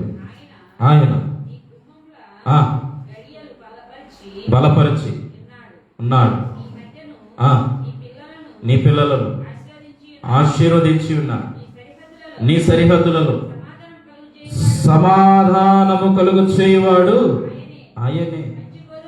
మంచి గోధుమలతో నిన్ను తృప్తిపరచువాడు ఆయనే. ఏంటంట? దేవుడిచ్చే ఆశీర్వాదం. ఆయన యొక్క భయభక్తులు గల వారికి, ఆయన పాదములు పట్టుకున్న వారికి, ఆయన మీద పరిపూర్ణమైన సంపూర్ణమైన విశ్వాసం, అసంపూర్ణమైన విశ్వాసం కాదు, అల్పనమ్మకము కాదు, సగము లోకము సగము దేవుడు అని హృదయాలలో మనసులలో మనుషులలో 2 గదులు పెట్టుకో ఉంటారు. 2 గదులు ఉంటాయి లోపల. ఒకటేమో సాతానికి, ఒకటేమో దేవునికి. దేవునికి కావాల్సింది సంపూర్ణత కావాలి. నీ పూర్ణ హృదయముతో నీ దేవుడని యెహోవాను ప్రేమించాలి. నీ పూర్ణ మనస్సుతో, నీ పూర్ణ బలముతో, నీ పూర్ణ వివేకముతో నీ దేవుడని యెహోవాను సేవించాలి. పూర్ణము కావాలి, అసంపూర్ణము కాదు. ఎప్పుడైతే పరిపూర్ణతలోనికి సంపూర్ణతలోనికి నడిపించబడతావో, రోమపత్రిక 12వ అధ్యాయం 1 నుండి 4 వచనాలు మనం చదువుకుంటే, మీ ఆత్మ ప్రాణ శరీరములను సజీవ యాగముగా దేవునికి అర్పించుడి, లోక మర్యాదలను కాక వాటిని విసర్జించి దేవుని సన్నిధిలో రూపాంతరము పొందాలి. ఎలా పొందాలంట? రూపాంతరము, నూతన పరచబడిన అనుభవం. ఎప్పుడైతే వస్తావో దేవుడు నీకు ఇచ్చే ఆశీర్వాదం. నీ గుమ్మములను బలపరుస్తాడు, నీ గడియలను బలపరుస్తాడు, నీ కుటుంబాన్ని దీవిస్తాడు, నీ పిల్లలను పోషిస్తాడు, శ్రేష్టకరమైనది ఇస్తానంటున్నాడు. ఏంటంట? శ్రేష్టకరమైనవి ఇస్తాడు. ఆ గుడ్డివాడికి శ్రేష్టమైన జీవితాన్ని ఇచ్చాడు. ఇప్పుడు అడుక్కునే బ్రతుకు పోయింది. స్వేచ్ఛగా తన ఇంటి వారితో కలిసి, తన బంధువులతో కలిసి, తన స్నేహితులతో కలిసి తిరగగలిగే శక్తిని, స్వేచ్ఛను, స్వాతంత్ర్యమును ఆ గుడ్డివాడికి దేవుడు ఇచ్చాడు. సంఘ సహవాసం ఇచ్చాడు, శ్రేష్టమైన జీవితాన్ని ఇచ్చాడు. హన్నా దరిద్రత పోయింది, శ్రేష్టకరమైన జీవితంలోకి వచ్చింది. శ్రేష్టకరమైన కుమారుని దేవుడు ఇచ్చాడు హన్నాకు. సమూయేలు ఎలాంటి వాడయ్యాడు? ప్రవక్తలలో పెద్ద ప్రవక్త. ఏంటంట? ప్రవక్తలలో పెద్ద ప్రవక్త. అంతేకాదు, రాజ్యాలు సహా గడగడలాడించే సమూయేలు అయ్యాడు. సమూయేలు వస్తున్నాడు అంటే రాజులు సైతం సింహాసనాల మీద నుండి లేచి నిలబడేవారు. కాళ్ళు చేతులు వణిగేటి రాజులకు సమూయేలు వస్తున్నాడు అంటే. అంత గొప్ప దైవజనుడయ్యాడు సమూయేలు. అంత శ్రేష్టకరమైన ఇచ్చాడు అన్నా. ఐగుప్తు దేశంలో ఇశ్రాయేలును విడిపించి శ్రేష్టకరమైన పాలు తేళ్లు ప్రవహించే దేశం ఇచ్చాడు తన ప్రజలకు, తన సంఘానికి. తాను ఏర్పరచుకున్న సంఘానికి శ్రేష్టకరమైనవి ఇచ్చాడు. కనుక దేవుని యందు విశ్వాసం ఉంచినట్లయితే, అందుకే దేవుడు ఎన్నుకున్న వారిని కూడా దీనస్థితిలో నుండి ఎన్నుకున్నాడు. దావీదును ఎన్నుకున్నాడు. గొర్రెలు కాచుకుంటున్న దావీదును ఎక్కడికి తీసుకొచ్చి కూర్చోబెట్టాడు? సింహాసనం మీద కూర్చోబెట్టాడు. అడవిలో గొర్రెలు కాచుకుంటున్న దావీదు ఎక్కడ కూర్చున్నాడు? సింహాసనం మీదకి వచ్చాడు. చెరసాలలో ఖైదీ అయిన యోసేపు ఎక్కడికి వచ్చాడు? అధికారం పొందాడు. రాజు తర్వాత యువరాజు స్థానానికి యోసేపు తీసుకొని వచ్చాడు. యువరాజుగా ఎన్నుకోబడ్డాడు. రాజు ఇంటి మీద అధికారిగా, ఆ దేశమంతటి మీద అధికారిగా యోసేపు నియమించబడుతున్నాడు. చెరసాలలో ఉన్నవాడు, బందీగా ఉన్నవాడు.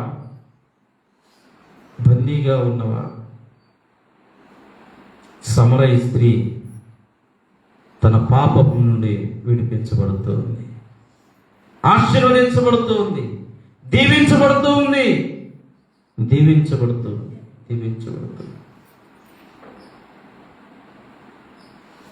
ఎలీషా దాసుని యొక్క భార్య అప్పుల బాధలో నుండి, అప్పుల సమస్యల నుండి ఎలీషా దగ్గరికి వచ్చిన, అయ్యా ఇదిగో నా పిల్లలను అప్పుల వాడు ఎత్తుకొని వెళ్ళిపోతున్నాడు. 2వ రాజులు 4వ అధ్యాయం మనం చదువుకుంటాం. ఎత్తుకొని వెళ్ళిపోతున్నాడు. అప్పుల బాధ, ఏమి చేయాలో దిక్కుతోచని స్థితి. దైవజనుని యొద్దకు వచ్చింది, మాట వినింది, లోబడింది, అప్పుల బాధ నుండి విడిపించబడింది. దేవునికి మహిమ కలుగునుగా. తన పిల్లలను కాపాడుకోగలిగింది, తన కుటుంబాన్ని కాపాడుకోగలిగింది. అప్పుల వారు ఆ బిడ్డలను వదిలిపెట్టి వెళ్ళిపోయారు. తన అప్పులన్నీ తీర్చుకునింది. ఇంకా దీవించబడుతుంది.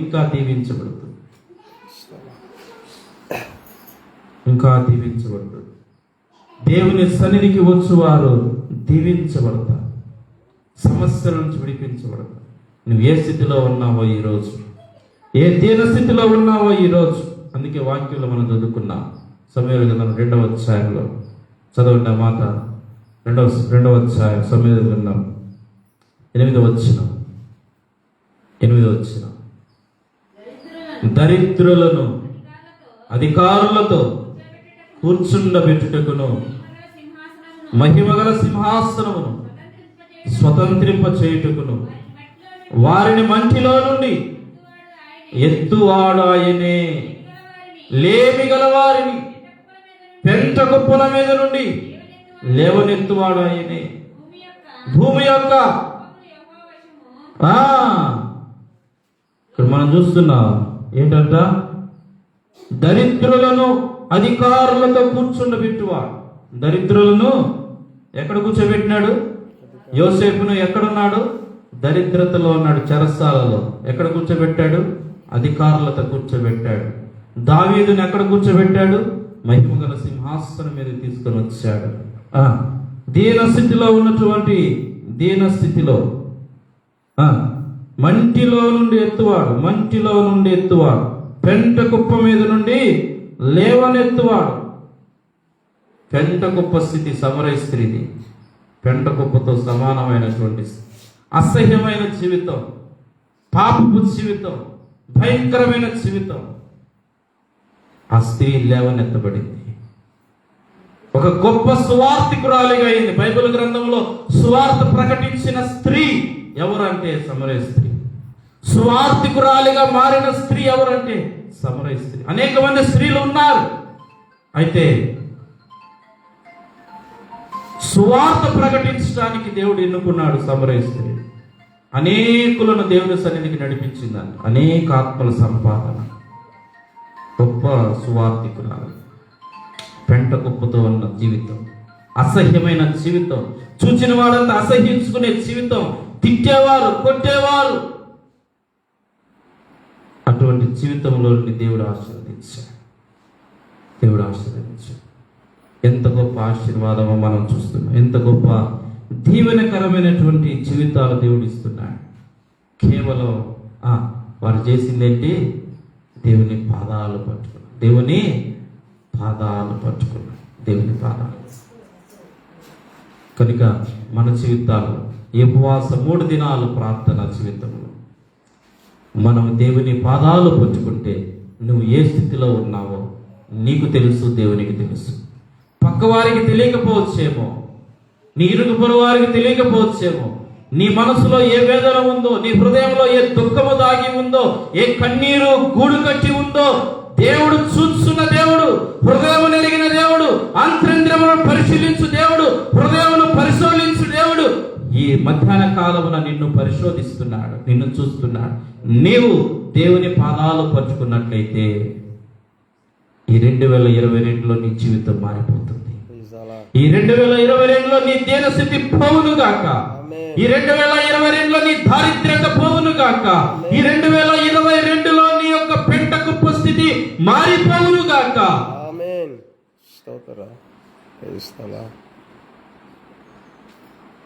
నీ కుటుంబం శ్రేష్టకరమైన వాటితో దేవుడు పోషించును గాక. సంఘము దినదినము అభివృద్ధి పొందును గాక. కనుక మనం చేయవలసింది ఒకటే, ప్రభు పాదాలు పట్టుకో. హన్నా చేసింది అదే, హన్న యొక్క ప్రార్థన అదే, దేవుని పాదాలు పట్టుకో, దేవుని పాదాలు. కనుక మన జీవితాల్లో కూడా దేవునికి అప్పగించుకోవాలి. దేవునికి అప్పగించుకుంటే ఒక నూతనమైన విధానంలో దేవుడు మనం మారుస్తాడు. అద్భుతమైన, మన ఊహకు అందని విధములో మన ఆలోచనలు వేరు, దేవుని ఆలోచనలు వేరు. కనుక మనము దేవుని ఆలోచనలకు అప్పు, ప్రభువా నీ చిత్తానుసారంగా నన్ను నడిపించు, నీ చిత్తానుసారముగా నీ ఆలోచన క్రమములో నన్ను, నా కుటుంబాన్ని నడిపించు ప్రభువా. నన్ను, నా దీనస్థితి మార్చు, నా బ్రతుకు మార్చు, నా జీవితం మార్చు, నా దారిద్ర్యత తీసివేయి, నాలో ఉన్న పెంట కుప్ప సమానమైన జీవితం తీసివేయి, ఈ లోకంలో అసహ్యమైన జీవితం నాలో తీసివేయి. నీ సిలువ రక్తములో నన్ను కడుగయ్యా, నా పాపమును క్షమించు ప్రభువా. సుంకరి నీతిమంతుడిగా తీర్చిన వలె నన్ను నీతిమంతుడిగా తీర్చు ప్రభువా. హన్నా ప్రార్థన విని ఆశీర్వదించిన రీతిగా నన్ను కూడా ఆశీర్వదించు నైనా.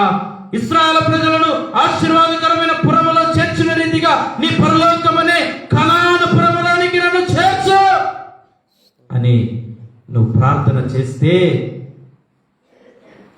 ఖచ్చితంగా దేవుడు నిన్ను ఆ పరలోకమనే కనాను పురంలో చేరుస్తాడు. అతి కృప దేవుడు మనకు దయచేయనుగాక. మోకరించండి, ప్రార్థన చేసుకో. మోకరించండి. ఈ మధ్యాహ్న కాల సమయంలో ప్రభు నీతో నాతో మాట్లాడుతున్న మాట ఒక్కసారి జ్ఞాపకం చేసుకో.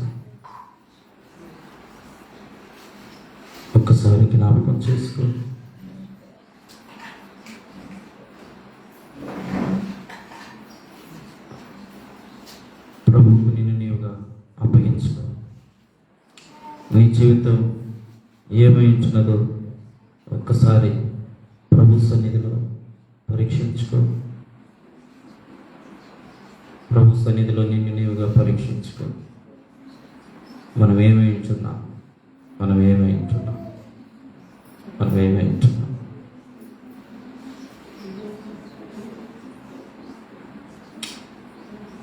దేవుని సన్నిధిలో మన జీవితాలు ఎలా ఉన్నాయి? మన హృదయాలు ఎలా ఉన్నాయి? ఒకసారి ఆలోచించి ఈ మధ్యాహ్న కాల సమయంలో నీవు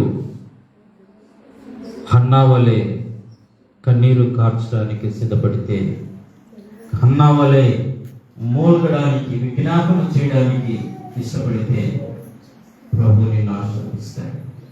ప్రభు నిన్ను ఆశీర్వదిస్తాడు.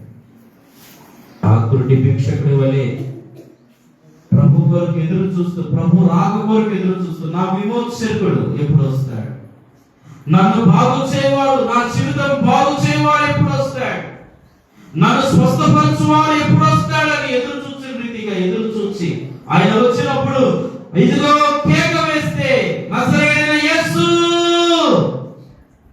నజరేయుడైన యేసు అని ఒక కేక వేస్తే ఈ మధ్యాహ్న కాలంలో దేవుడు నీ తట్టు చూస్తాడు, నీ వైపు చూస్తాడు, నీ దారిద్ర్యత పోగొడతాడు, నిన్ను బాగు చేస్తాడు, నిన్ను స్వస్థపరుస్తాడు, నిన్ను స్వస్థపరుస్తాడు. నీ మనోనేత్రాలు తెరవబడతాయి. నీ కృటి తరంతో మూయబడిన మనోనేత్రాలు తెరుస్తాడు ఆయన. ఈ మధ్యాహ్న కాలంలో ప్రభు వైపు చూడు. ప్రభు నీ సన్నిధిలో ఉన్నాడు. ప్రభు నీ సన్నిధిలో ఉన్నాడు. ఇక్కడ ఆయన నీ కేక కొరకు ఎదురు చూస్తున్నాడు. ఈ మధ్యాహ్న కాలంలో ఆయన నీ పిలుపు కొరకు ఎదురు చూస్తున్నాడు. రక్షింప నేరకి ఉండినట్లు నా చేతులు కురుచు కాలేదు, విరనేరకి ఉండినట్లు నా చెవులు మంత్రము కాలేదు అంటున్నాడు. నా ప్రియ సహోదరి సహోదరుడా, నా ప్రియ దేవుని సంఘమా, నా ప్రియ చోటుపల్లి గ్రామమా, ఈ మధ్యాహ్న కాలమున యేసయ్యను పిలు. ఈ మధ్యాహ్న కాలమున యేసయ్యను పిలు. ఈ మధ్యాహ్న కాలమున యేసయ్యను పిలు. హన్నా జీవితం మారిన రీతిగా మారిపోతుంది. ఒకవేళ ఈ సంఘములో మీ కుటుంబాల్లో ఎవరైనా పిల్లలు లేక గొడ్రాలు అనే బాధ నీలో ఉందా? ఒక బిడ్డ తల్లి అనే బాధ నీలో ఉందా?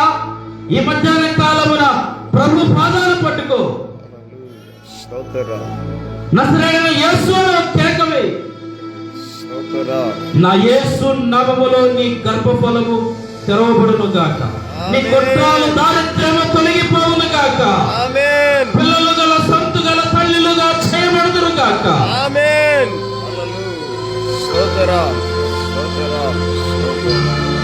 కుమారులు కుమార్తెలు సంతు లేని తల్లిగా దేవుడు నిన్ను చేయును గాక, ఆమేన్.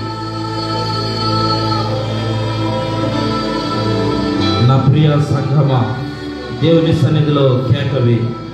దేవుడు హన్నాను జ్ఞాపకం చేసుకుని నీ దారిద్ర్యత పోగొడతాడు, సంతోషం ఇస్తాడు, కుటుంబంలో సమాధానం ఇస్తాడు, నెమ్మది ఇస్తాడు. ఐగుప్తు దేశంలో విడిపించబడిన ఇశ్రాయేలు ప్రజలు ఎలాగూ శ్రేష్టకరమైన పాలు తేలిన ప్రదేశంలో ప్రవేశించారు. అట్టి పరలోకమనే కనాను పట్టణాన్ని దేవుడిని కొరకు సిద్ధపరిచాడు. ఈ భూమి మీద ఈ మధ్యాహ్న కాల సమయంలో, ఈ కడవరి దినాలలో, ఈ అంత్యకాలములో దేవుని పాదాలు నువ్వు పట్టుకుంటే, దేవుని సన్నిధిలో మొరపెడితే, నీ హృదయమారా విశ్వాసముతో నువ్వు ప్రార్థన చేస్తే, ఇదిగో ఆ పరలోకమనే కనాను పట్టణంలో నిన్ను తీసుకెళ్తాడు. ఈ భూమి మీద ఉన్న పాలు తేళ్లు ప్రవహించే కనాను పట్టణము కన్నా అతి శ్రేష్టమైన కనాను పట్టణం పరలోకపు కనాను పట్టణం. వాక్యం సెలవిస్తుంది, ఉన్నతమైన సింహాసనం, మహిమగల సింహాసనం, ముడతైనను కలంకమైనను మరి అట్టిదేనను లేక పరిశుద్ధమైనది గాను, నిర్దోషమైనదిగా, నిష్కలంకమైనది గాను, మహిమగల సంఘముగా ఆయన తన ఎదుట నిలవబెట్టుకోవాలని చూస్తున్నాడు. ఆయన సింహాసనం మీద కూర్చోబెట్టుకోవాలని చూస్తున్నాడు. ప్రకటన గ్రంథంలో మనం చదువుకుంటాం, ఆ సింహాసనం మీద కూర్చోబెట్టుకోవాలని చూస్తున్నాడు. ఈ మధ్యాహ్న కాలంలో ప్రభువును అంగీకరించు. నీ హృదయాన్ని ప్రభువుకి, నీ హృదయాన్ని ప్రభువుకి అర్పించు, నీ హృదయాన్ని ప్రభువుకి అర్పించు. ఇదిగో ఈ మధ్యాహ్న కాలమున ఈ సమయంలో దేవుడు నాతో మాట్లాడాడు, తన వాక్యం ద్వారా నన్ను సంధించాడు. నేను దేవుని పాదాలు పట్టుకుంటాను. నా దారిద్ర్యత తీసేయాలి, నా దారిద్ర్యత పోవాలి, నా దీనస్థితి పోవాలి. నేను కూడా నా జీవితంలో నా కృంగుదల పోవాలి. నేను పైకి లేవాలి, నేను పైకి ఎత్తబడాలి, నేను ఆశీర్వదించబడాలి, దేవుని చేత ఆశీర్వదించబడాలి. దేవునికి సాక్షిగా ఉంటాను. ఆ కృటి భిక్షకుడు దేవునికి సాక్షిగా ఉన్న రీతిగా బ్రతికినంత కాలం దేవునికి నమ్మకమైన సాక్షిగా, నమ్మకమైన విశ్వాసిగా నేను జీవిస్తాను అని తీర్మానించుకున్నవారు మీ కుడి హస్తం పైకెత్తండి, మీ కొరకు ప్రార్థన చేస్తాను. తీర్మానించుకున్నవారు, నేను దేవుని కొరకు నమ్మకమైన సాక్షిగా ఉంటాను. తీర్మానాన్ని నిలబెట్టుకో. ఊరికి చెయ్యెత్తడము కాదు, నువ్వు చెయ్యెత్తుతున్నావు అంటే దేవుడు నిన్ను చూస్తున్నాడు. పరిశుద్ధాత్మ దేవుడు మన మధ్యలో ఉన్నాడు. తీర్మానాన్ని త్రోసిపుచ్చావంటే జాగ్రత్త. ప్రభు కొరకు ఈ దినము నుండి నీ తీర్మానాన్ని బట్టి నమ్మకముగా ఉండు. లోక పద్ధతులు ఆచరించద్దు, అన్ని ఆచారాలు ఆచరించద్దు, సెంటిమెంట్లు పెట్టుకోవద్దు. నీ జీవితంలో దేవుడు ఒక్కడే నీకు సెంటిమెంట్, యేసయ్య ఒక్కడే నీకు సెంటిమెంట్. లోక సెంటిమెంట్లు పెట్టుకున్నావా నువ్వు పైకి రాలేవు. నువ్వు పైకి రావాలంటే యేసయ్య ఒక్కడే నీకు సెంటిమెంట్ గా ఉండాలి. అప్పుడే దేవుడు నిన్ను పైకి లేవనెత్తాడు. నీ దారిద్ర్యత తీసేస్తాడు, నీ దీనస్థితి తీసేస్తాడు, నీ కృంగుదల తీసేస్తాడు, నీ దుఃఖము తీసేస్తాడు, నీ కన్నీరు తీసేస్తాడు, నీ శాపము నీలోని తీసేస్తాడు. దీవించబడతావు. 30 60 100 ఆశీర్వదించబడతావు. దినదినము క్రీస్తులో అభివృద్ధి పొందుతావు. ఒక తీర్మానం తీసుకో. అలా తీసుకున్న వారు మీ చేయి చూపించండి, మీ కొరకు ప్రార్థన చేస్తాను. మీ చేయి చూపించండి, మీ కొరకు ప్రార్థన చేస్తాను.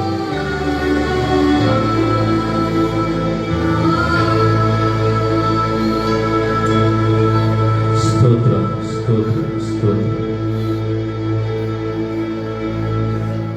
స్తోత్రములు నాయనా మహాపరిశుద్ధుడా, మా పరలోకపు తండ్రి, ఈ పరిశుద్ధమైన ఘనమైన నామమును బట్టి నేను స్తుతిస్తున్నాను.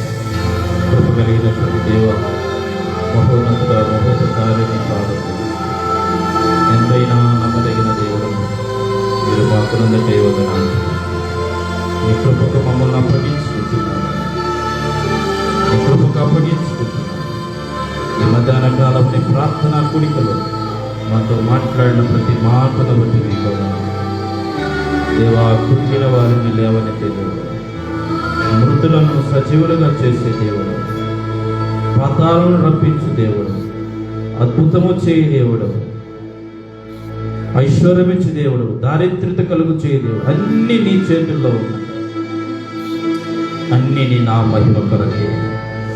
ఈ భూమి మీద మేమేమించున్నాం, అది నీ కృప. ఈ మధ్యాహ్న కాలంలో సంఘము నిమిత్తమై ప్రార్థిస్తున్నాం.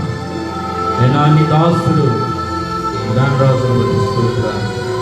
ఈ రాజునికి విరిచిన సంఘమును బట్టి స్తోత్రం. ఆత్మీయ పిల్లలను బట్టి బలపరచండి, సేవా పరిచయను దీవించండి, అభివృద్ధి పరచండి. 2022లో ఈ సంఘము పైకి ఎత్తబడును గాక. ఈ 2022 సంవత్సరం ఈ సంఘము లేవనెత్తబడును గాక.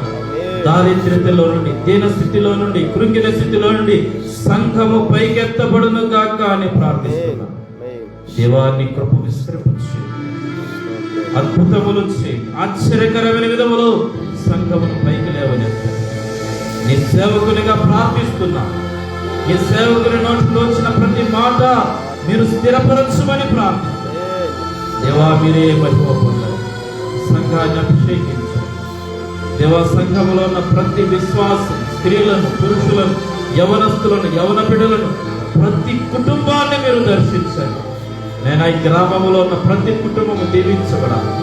ఈ సంఘములో జరిగే ప్రార్థన విజ్ఞాపనల ద్వారా గ్రామములో ప్రతి కుటుంబం ఆశీర్వదించబడాలి. ఇదిగో అనేకులు గ్రహించాలి. ఇదిగో ఫలాని సంఘం, ఫలాని మందిరములో ప్రార్థన చేస్తున్నారు, ఆ ప్రార్థన ద్వారా దేవుడు మమ్మల్ని ఆశీర్వదించాడు. ఆ ప్రార్థన ద్వారా, ఆ కూడిక ద్వారా గ్రామం దీవించబడింది.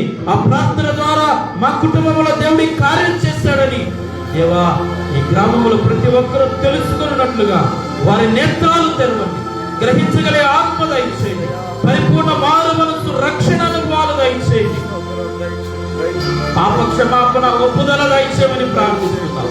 నీ కృప విస్తరింప చేయమని ప్రార్థిస్తున్నాం. ఈ సంఘమంతటి మీద, గ్రామమంతటి మీద నీ కృపా బాగులే ఉంచాలి. నీ వాగ్దానములు నెరవేర్చమని ప్రార్థిస్తున్నాం. ఒక నూతన కార్యం జరిగించండి. ఈ దినము రాలేకపోయిన వారికి జ్ఞాపకం చేసుకొని జీవించు అని ప్రార్థిస్తున్నాం. దేవా, ఇప్పుడు వచ్చిన వారు బట్టి స్తోత్రాలు. ప్రతి ఒక్కరు వాక్యం విన్నారు. ఎంతమంది విన్నారో తెలియదు, కానీ విన్నవారిని జ్ఞాపకం చేస్తారు. వారి హృదయాల్లో వాక్యము నీరు కట్టి ఫలింపచేయండి. నేను నిజమైన తీర్మానం దయచేయండి. యేసయ్య ఒక్కడే నా సెంటిమెంటల్ గా వారు జీవించడానికి, రోషముగా జీవించడానికి సహాయం దయచేయండి. యేసయ్య కొరకు రోషము కలిగిన జీవితాలు దయచేయండి. లోక సంబంధమైన జీవితాలు దూరపరచండి. లోక సంబంధమైన దారిద్ర్యత తీసివేయండి. లోక సంబంధమైన దీనత్వం తీసివేయండి. లోక సంబంధమైనటువంటి పెంట జీవితం తీసివేయమని ప్రార్థిస్తున్నా. లోక సంబంధమైనటువంటి వ్యసనాలు తీసివేయండి. లోక సంబంధమైన ఆచారాలు తీసివేయండి. లోక సంబంధమైన కట్టుబాట్లు విడిపించండి. పద్ధతులు మార్చండి. ఒక రూపాంతరణలో నడిపించండి. నూతన పరచబడిన జీవితాలు దయచేయండి. ప్రతి దానికి దేవుడు యేసయ్య ఉన్నాడు. ప్రార్థన ద్వారా జీవితాలు ప్రారంభించడానికి సహాయం, ప్రార్థన ద్వారా ప్రతి కార్యములు చేయడానికి సహాయం, ఆశీర్వాదకరముగా మార్చుమని ప్రార్థిస్తున్నాం. ప్రతి కుటుంబాన్ని దీవించండి. ఈ మధ్యాహ్న కాలమునైనా వారిని మీరు దర్శించమని ప్రార్థిస్తున్నాం. తీసివేయండి దేవా. దీనదశ మార్చబడాలి. ఈ దినము నుండి వారి జీవితాల్లో దీనదశ ఉండకూడదు. దీనుల ఎడల కృప చూపువాడు. నీ కృప విస్తరింప చేయమని ప్రార్థిస్తున్నాను. నీ కృప అంతకంతకు నీ బిడ్డల మీద విస్తరింప చేయమని ప్రార్థిస్తున్నాను. నీ కృప విస్తరింప చేయాలి. నీ మహిమోన్నతమైన కార్యములను మీరు జరిగించమని ప్రార్థిస్తున్నాను. వేవేల మందికి కృప చూపువాడని వాక్యంలో మేము చూస్తున్నాం. నైనా తరతరముల వరకు కృప చూపువాడని వాక్యం సర్విస్తుంది. నీ కృప సంఘ పక్షంగా, కుటుంబాల పక్షంగా నీ రాకడ పర్యంతరం విస్తరించుచుండును గాక అని ప్రార్థన. నీ రాకడ కొరకు అలంకరింపబడిన పెళ్లి కుమార్తె సంఘములో చేర్చి మహిమ పొందమని, నీ కృపా కార్యములను జరిగించమని, అద్భుతాలు చేయమని ప్రార్థన. గర్భఫలము లేని వారికి గర్భఫలము కలుగును గాక అని ప్రార్థన. దయ్యపు శక్తులు, దురాత్మ శక్తులు, అపవిత్రాత్మ శక్తుల చేత, చేతబడి శక్తుల చేత, గాలి శక్తుల చేత, చీకటి శక్తుల ప్రభావం చేత పీడింపబడుతున్న వారు ఎవరైతే ఉన్నారో నజరేయుడైన యేసు నామములో, నజరేయుడైన యేసు నామములో ఇప్పుడే ఆ బంధకాలు తెగిపోవును గాక. ఆమేన్. స్తోత్రం, స్తోత్రం, స్తోత్రం. దయ్యములు వెళ్ళిపోవును గాక. ఆమేన్. దురాత్మలు వెళ్ళిపోవును గాక. ఆమేన్. చీకటి శక్తులు నశించిపోవును గాక. చేతబడి శక్తులు నశించిపోవును గాక. ఆమేన్. స్తోత్రం. దేవాని కార్యములు జరిగించు. స్తోత్రం. రోగులు స్వస్థపరచబడుదురు గాక. ఆమేన్. వ్యాధిగ్రస్తులు స్వస్థపరచబడుదురు గాక. ఏ వ్యాధితో ఉన్నారో, ఏ బలహీనతతో ఉన్నారో యేసు నామములో స్వస్థత కలుగును గాక నాకు ఆజ్ఞాపిస్తున్నాను. జ్వరములు, డెంగ్యూ జ్వరాలు, టైఫాయిడ్ జ్వరాలు, మలేరియా జ్వరాలు, విష జ్వరాలు యేసు నామములో జ్వరములు వదిలిపోవును గాక నాకు ఆజ్ఞాపిస్తున్నాను. బలహీనులు బలపరచబడుదురు. వృద్ధులకు కావలసిన ఆరోగ్యము దయచేయండి. విధవరాల పక్షంగా వ్యాజ్యమాడు దేవుడు నీ సృష్టికర్త నీకు భర్తీ రీతిగా విధవరాలను న్యాయం చేయి. విధవరాలను ఆదరించండి, బలపరచండి. నైనా దేవా, లోక శోధన వల్ల దూరపరచండి. పాపపు శోధనలు దూరపరిచి భయము, భక్తి, దేవుని యందు విశ్వాసము, ప్రార్థన జీవితం కలిగిన స్త్రీలుగా మీరు వారిని సిద్ధపరచండి. సమరయ స్త్రీని దర్శించిన రీతిగా వారిని దర్శించమని ప్రార్థించండి. బలపరచమని ప్రార్థిస్తాను. నీ కృప విస్తరించు. ఇలాగున నీ పాదస్థాన్ని తీసుకొస్తూ సంఘమంతటిని మరొకసారి నీ కరములకు అప్పగించు. నీ దాసు జ్ఞానరాజు కుటుంబాన్ని, తల్లిదండ్రులు మీ కరములకు అప్పగించు. నీ ఉన్నత కార్యములు తన జీవితంలో జరిగించు, ఆశీర్వదించమని ప్రార్థన. కుటుంబాన్ని బలపరచు, బిడ్డలను దీవించమని ప్రార్థిస్తూ, ఆరోగ్యములతో నింపుమని ప్రార్థిస్తూ, సంఘము ద్వారా తన అవసరతలు, తన అక్కరలు, కుటుంబము ఆశీర్వదించబడి, పోషించబడి, అభివృద్ధి పొందునుగా కానీ ప్రార్థిస్తున్నాను. ప్రతి విషయంలో సంఘ సహకారం సేవకునికి అందునుగా కానీ ప్రార్థిస్తున్నాను. ప్రతి విషయంలో సంఘము ఆదుకొనుగా కానీ ప్రార్థిస్తున్నాం. సంఘములకు తనకు సమాధానకర్తగా మీరు మధ్యలో ఉండి ప్రతి విషయంలో మీరే తోడయుండి నడిపించండి.